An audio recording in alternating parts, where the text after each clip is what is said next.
So this week's Devil Survivor, we got a lot more of a conflict between Hibiki and Yamato right part at the end. But apart from that, like the whole part of this episode, so like it was dedicated to alcor. Alcor got major development in this like episode. You know, like he just suddenly arrived in Hibiki's house or like his room where he is at Gyp's.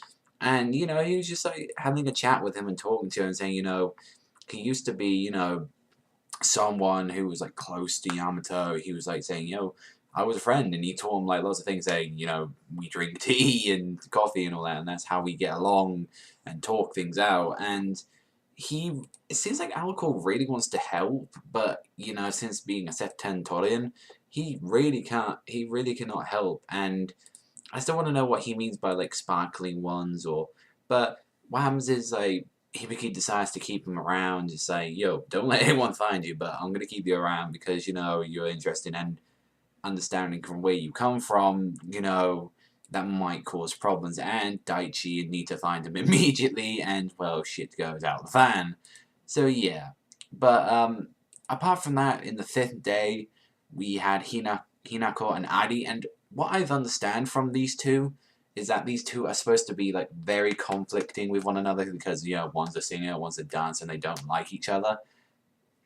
There was a bit in this like episode was like they had a talk and that was it. I was like, you two are supposed to like hate each other, like.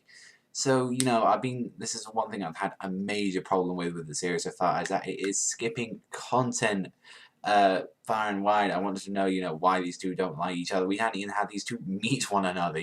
Like it feels like so, and they just got sent out to do like take on the next Septatorian. It was like actually in space, so they had to bring out like two of these very powerful demons to take out. I think it was called I think it was like hovering over Sapro, but I cannot remember what the thing was called.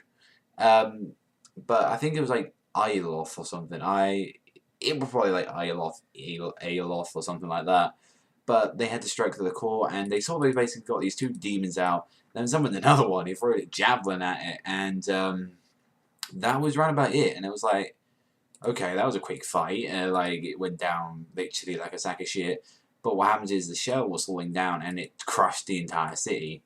And we got explained that you know we've only got 2 more days until everything's over. But then during the feast, everything got explained. Yamato explained to everyone what was going on, but he's saying, you know, because Hibiki got the whole information about how his whole family has been trying to, you know, get this under wraps so they can actually make their own world. And he even said, you know, this is for my own thoughts, my own ideals. Like, I'm not doing this for my family. And it's sort of like an empty, you know, dinner since, you know, oh, we've got to do all this, and, you know, we're here celebrating like kings, and people are dying. And yeah, well, that's kind of interesting. But the end of the episode, like it was just him and the Hibiki like fighting and saying, you know, you're conflicting between their ideals, and Yamato just basically saying, shut the fuck up. Like I don't give a fuck what you say, Hibiki. Fuck you, fuck your couch. Like basically, he was saying all that. And then the end of the episode, like we saw with Nita and Makoto, and we saw like a bit. Makoto is starting to care a lot more. She seems to be like a lot more caring to her. And she said that, you know, Nita, you know, you're going to be the next person to die for us. And I was like, so for tomorrow, she's going to have to do something. I think Makoto might step in, maybe at the end to, like, save her. But other than that, it was alright. I mean, yeah, I've been having some really hard times with this series now.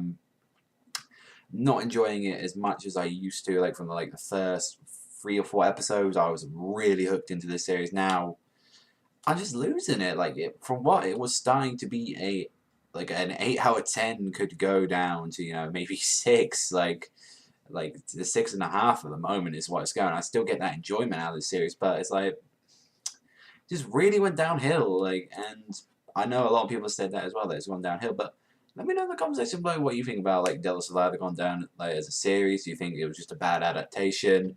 You know, I'm very interested in checking out the game, like, because I want to see like the game as well before I give my full judgment on the whole series as a whole as like one of the Shibagami Tenseis.